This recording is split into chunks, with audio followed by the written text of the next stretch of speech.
What, in your opinion, is a challenge or barrier we still need to overcome to achieve parity for women working in law? Well, there are several. How long have you got? But perhaps I can deal with three or certainly two. Number one, gender pay gap. This year, understandably, law firms and organizations don't need to report on their gender pay gap.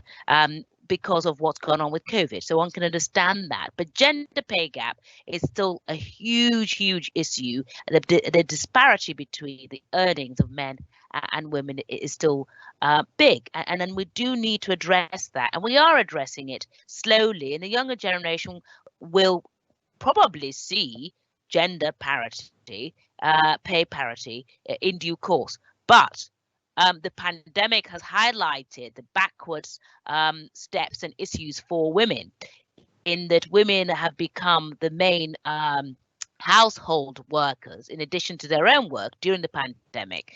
So from homeschooling to actually conducting their own cases and keeping a household, that has fallen on women and the burdens of women. And so there have been so many excruciating cases of women working doubly as hard, which will mean that we'll probably see more women leaving the profession, less progression, more burnout, well-being, and also perhaps certain types of women who just won't see the profession as being for them. So it's really important for gender pay gap to be one of the issues that we overcome as a barrier. The final point that I'd like to make is really improving women's confidence. We talk a lot about the absence of women is progressing in senior roles, and that is a big issue. With more women in managing partner positions, more women as senior partners for solicitors, and more women QCs and more women judges in the barrister profession. But as we're focusing on the solicitor's profession specifically, we do need to see that, but some of the issues go back to confidence. We need to work on women having the confidence to put themselves forward.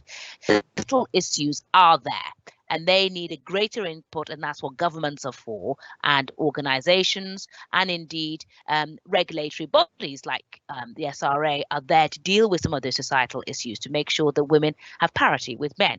But the confidence is a barrier. We need to give more women confidence, especially after the year that we have all had with the COVID-19 pandemic globally. Women's confidence is going to be shot down, and we need to get those back up, and firms should be thinking about that in order to establish parity. So those are the three issues really that I think are still there, and I hope that the International Women's Day 2021 choose to challenge that we all aim to address that with our male colleagues as well.